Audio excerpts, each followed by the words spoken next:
First question is, what do you think is the role of the European Union, but also of the other European countries? And the second question, who are the forces which can internationally or worldwide, which are the governments worldwide, which can help bringing these war-oriented governments to a negotiation table? Are there international governments? Is this India? Is this China? Are we speaking about Turkey? Maybe you can describe a little bit how we can change the forces in the direction of negotiation and ceasefire. Thank you very much. Let me start with the second question. Most of the world, and I should be more clear, most of the world's governments clearly want peace and are neutral in this conflict between the US and Russia. It's when this war, the war of 2022, exploded in February last year, the US and Europe said, okay, the whole world's aligned against Russian aggression. Well, actually, it wasn't like that. The vast majority of the world's governments said, stop the fighting. We don't take sides. We don't join your sanctions. We don't view this as a one-sided affair. China, for example, very responsibly said, negotiate, but respect the security interests of all sides. What that meant was the NATO question. And around the world, most governments did not impose sanctions on Russia. They said, we want an end to the war. We are neither Russia haters nor Ukraine haters. We want the two sides to negotiate. So practically speaking, China, Brazil, India,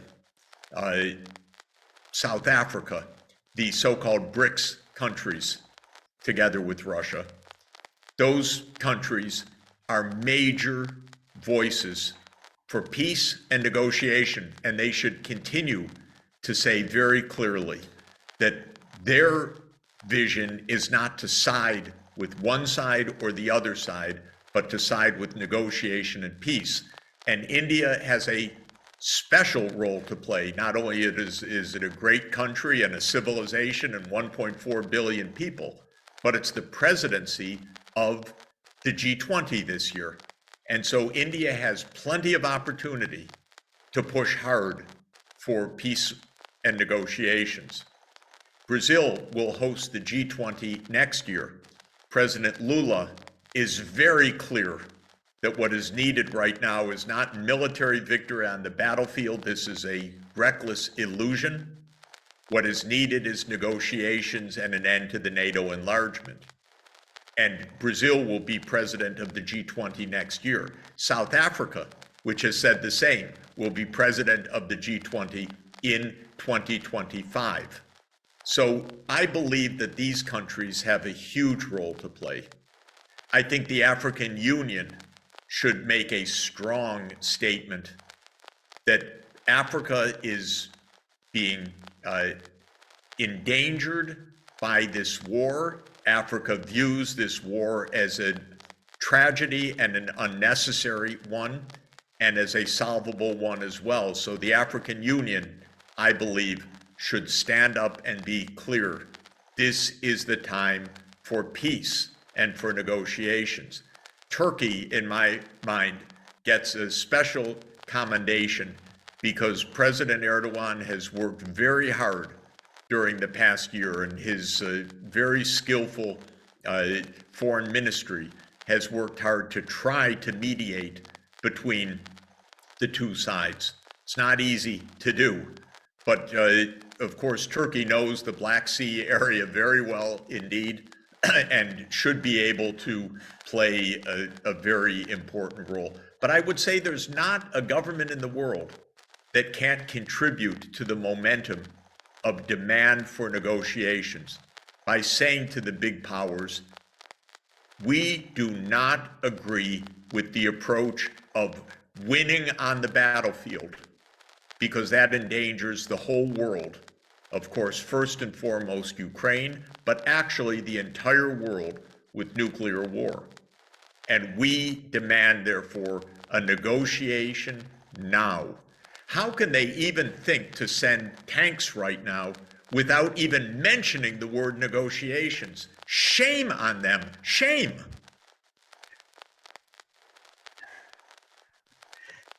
Thank you so much, Jeffrey. And I have three questions from our participants. I will start with a question from my colleague and friend from Ukraine. And he asked, and I will read it shortly to you, the main point. My question is, as economists, can you suggest a way how to deal with structural problems, militarization of all economies and politics, military-industrial complex, which consumed and corrupted our democracies? I will not continue. I think you understand the question. The second question is to the role of the Vatican peace plans. Are there any following up of these important gathering in June? And what is happening with the peace plan now? Are these ideas for a second conference and an end? And the third one is, they were writing a letter to the Mexican government.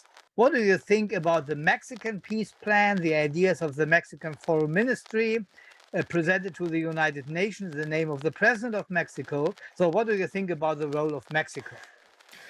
Thank you very much. On the first question, this is definitely in part the corruption of our political processes. I can speak about the United States. The U.S. is a government for hire. Our political system is organized around campaign contributions, where lobbyists and major campaign contributors spend billions of dollars and by doing so, essentially buy the policies of the U.S. government. And I have no doubt that the big campaign contributors have played a role in this war. And because what I can tell you is this is not a war that is popular among the U.S. public, or these neocon ideas are not popular or not demanded by the public, even with all the propaganda we receive from the U.S. government. The public is very skeptical. This is a policy in the U.S. driven by a small group of people that have the hands-on levers of power. And so it is not democracy that has brought us to war. It is the corruption of our political institutions. I couldn't agree more. I think that is why our voices are so important, especially with the mainstream media unwilling, unable, I don't understand it, but absolutely not doing their job of holding government to account, but just the opposite, just becoming megaphones for government propaganda. The New York Times, the Washington Post, useless. All they do is report what senior officials say, even unnamed senior officials, as if these newspapers forgot what their role is in a democracy, which is to doubt the government, to probe, to investigate. They don't even do that anymore. It's pathetic. And so this is a very important reason for this call and for the peace movement to call out this small group that manipulates our governments and that in the end creates threats to all of humanity. On the Vatican plan, we had or not plan, I should say, but the meeting, we had a very good meeting. I can tell you the United States government and government of Ukraine and others were very unhappy in general about any calls for negotiations. This is incredible to me. They have a way of, we've gone a whole year without any negotiations. Shock, and especially we went a whole year without Biden speaking with Putin once. So this is what makes this difficult.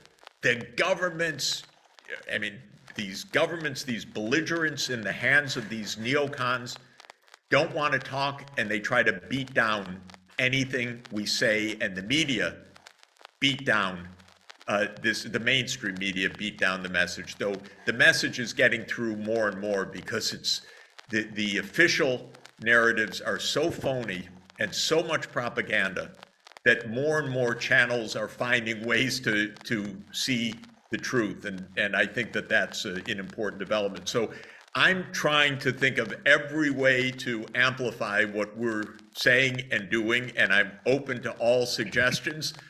We need public meetings, we need online meetings, we need leaders that are ready to go against the official narratives, to be speaking out. There have been a number of generals in Germany recently who have said how reckless all of this is and how phony it is and how dangerous it is for Ukraine.